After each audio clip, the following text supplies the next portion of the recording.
Assalamualaikum warahmatullahi wabarakatuh. Rahayu, rahayu, salam rahayu buat semua teman-teman, buat semua sedulur-sedulur. Semoga kita selalu dalam keadaan sehat, selalu dalam lindungan Gusti Allah. Ini saya masih ada di alun-alun Purworejo nih, sedulur-sedulur. Gelap.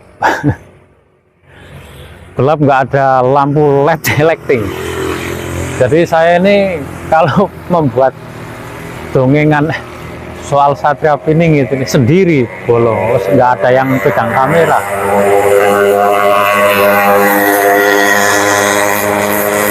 Nggak ada yang pegang kamera, nggak ada yang nyoroti lampu. Luar biasa. Pokoknya orang di tim. Orang di tim dari dulu tuh nggak pernah punya tim. Aku tim buat YouTube, wah nggak pernah, sendiri saya tuh. Wes tak deket kamera nih buat semua teman-teman, buat semua bolo-bolo. Gelap ini pada alun-alun Purworejo. Ini habis ziarah tadi, dulur. Oh. Ya Allah ya Rob. Ya. Ini buat semua teman-teman, buat dulur-dulur yang dari mana kalau lewat Purworejo mampir alun-alun, sekalian apa namanya ke Masjid Agung itu melihat beduk Pandawa yang paling gede sak dunia. Ya memang seperti itu, paling besar sedunia itu beduknya dari beduk Pandawa, Pandawa 5. Para Pendowo harap muncul.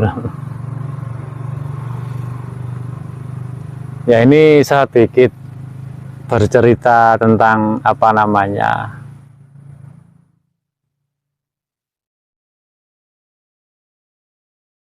di episode ini ya, Majapahit Pajajaran itu kan juga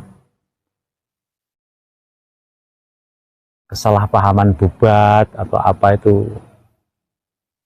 Sambil jalan-jalan saya kok jadi ngomongin bubat. Kalau saya itu kalau ngomongin bubat dulur jadi sedih. Jadi teriris-iris. Karena kapan tuh cintanya Dyah Pitaloka sama Hayam Wuruk akan bersatu, akan bersatu kembali, cinta kembalinya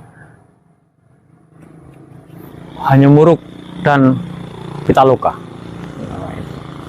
Jadi itu kan semua ada intrik politik kepentingan. Jadi kalau ada di situ yang berbicara sejarah atau apapun, Dyah Pitaloka itu mau buat persembahan atau sesembahan Majapahit itu bohong. Enggak, itu di waktu kejadian itu yang namanya itu enggak dari pihak-pihak, dari orang-orang dalam Majapahit ada, Pajajaran juga ada itu yang berkhianat gitu. Nggak mau itu bersatu. Jadi kalau ada sejarah, ini saya meluruskan, kalau ada sejarah kok Dewi Dyah Pitaloka itu mau buat persembahannya Majapahit misalnya seperti itu bohong. Enggak, itu fitnah. Jadi kan banyak sejarah itu yang dipelenceng-pelencengi sama kolonial, sama ante asing, sama itu yang ya namanya dijajah. Jadi Nusantara ini dihilangkan jati dirinya, pokoknya digawe ontran-ontran, digawe elek itu dari dulu gitu loh. Nah, makanya ini para jiwa Nusantara semua pada bangkit juga meluruskan apa yang menjadi sejarah.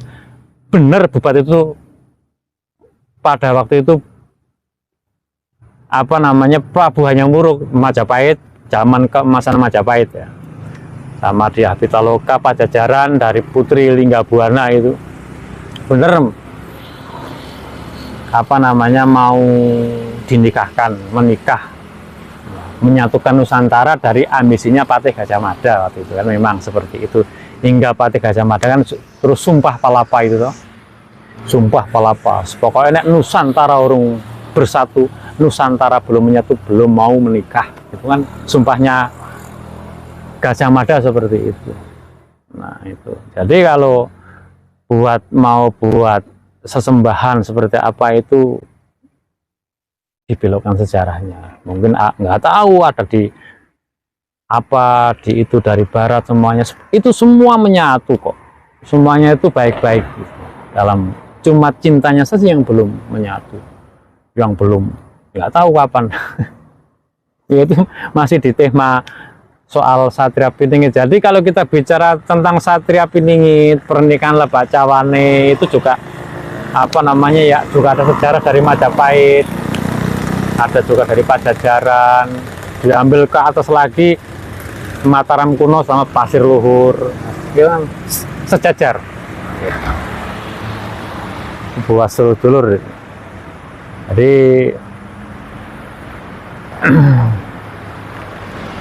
kita juga di sini sambil apa namanya,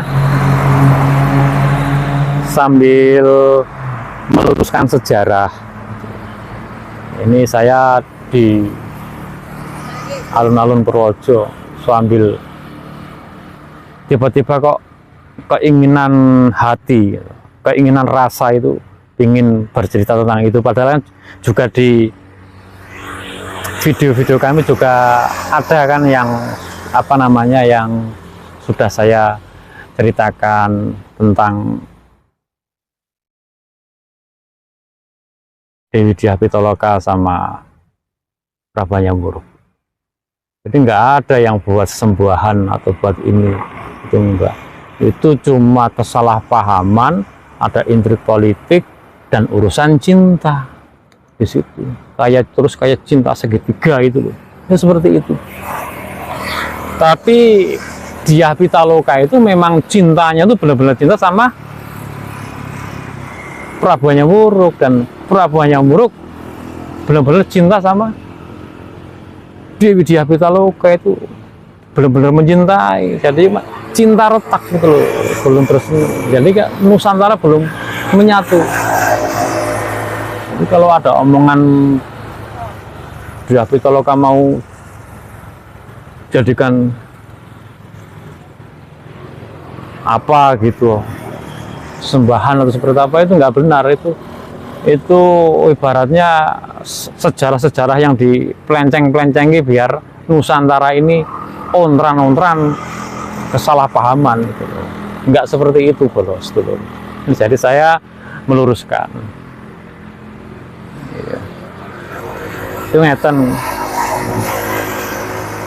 Jadi cuma kesalahpahaman, cuma yaitu ada intrik politik kepentingan orang-orang dalam. Jadi kayak Majapahit itu runtuh itu bukan karena apa perangan atau seperti apa ya, orang-orang dalam itu seperti pada berkhianat. Banyak orang pada munafik gitu. Apa semua. Nah, ini sedikit meluruskan saya di episode kali ini agar semua para sedulur dari barat atau dari timur, tengah, utara, selatan itu biar sedikit paham gitu loh. Duh, ini kok paginya pegel jongkok. Ya, suami jalan-jalan dulu sedulur. Ya seperti itu. Sedikit cerita tentang Hayam Wuruk dan Dewi Dyah Pitaloka. Jadi Dewi Dyah Pitaloka itu tidak terus bunuh diri mati, enggak. Dewi Dyah Pitaloka ya, setelah kejadian itu kan tuh bubat itu salah pahaman itu, perang, langsung lari ke selatan. lari ke selatan, dipancak sama Kanjeng Ibu Ratu, diasuh di sana. Nah itu seperti itu ceritanya, seperti itu. Nah dipingit, nah ini sudah mau dimunculkan secara ya nggak tahu di alam sana ya, tuh dipingit. Tuh. Jadi beda sama Nyai Roro, itu beda, Ibu Ratu juga beda sama Nyai Roro, Dyah Pitaloka juga beda. Itu jadi kalau kita bicara yang terpingit itu banyak yang terpingit, nggak hanya Satrio Piningit. Satrio kan identik dengan lanang gitu, terpingit. Nggak para luhur yang wanita itu banyak yang terpingit. Sekarang aja yang mempunyai laku perjalanan makom, entah di situ dari mana pun juga banyak yang terpingit. Jadi di sistem kita bicara Satria Piningit itu luas. Tapi kalau Satria Piningit yang sejati itu ya mahkotanya itu ya bukan mahkota gemerlap emas seperti apa ya, mahkota Rabbul Alamin, itu mahkota alam, itu cahaya nur, itu cahaya di atas cahaya. Kita bicara tentang urusan Satria Piningit ya, yang maha itulah intinya, yang maharaja ya, yang maha ayah, pokoknya yang cahaya di atas cahaya lah, seperti itu, mahkota di atas mahkota. Jadi ini udah apa namanya, udah perjalanan luar biasa kalau kita bicara tentang itu. Ini sedikit sepenggal cerita tentang di Dewi Dyah Pitaloka ya. Saya bicara apa anane itu karena kitab saya itu nggak baca dari buku loh ya, cuma saya yang tahu hanya kita yang tahu gitu loh, hanya saya yang tahu seperti apa itu. Jadi nggak ada buat sembahan, itu nggak ada, raono gitu. Ya itu makanya dalam sistem Satria Piningit atau apapun kan meluruskan mangku, terus madangi, nah biar nggak gelap. Ya itulah mahkota Rabbul Alamin itu. Nah, kan seperti itu.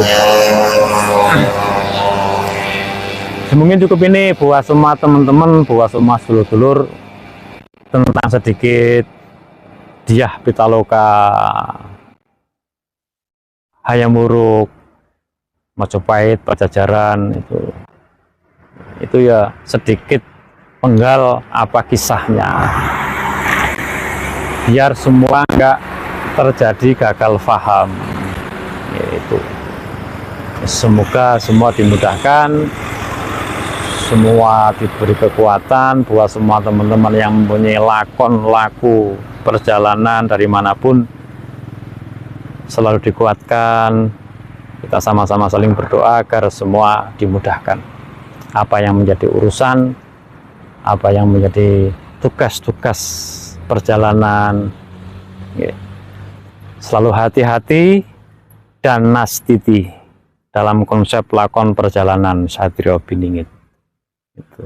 Semoga kita selalu mendapat berkah, sehat, waras selamat dunia akhirat. Amin. Cukup ini. Assalamualaikum warahmatullahi wabarakatuh. Rahayu, rahayu, rahayu.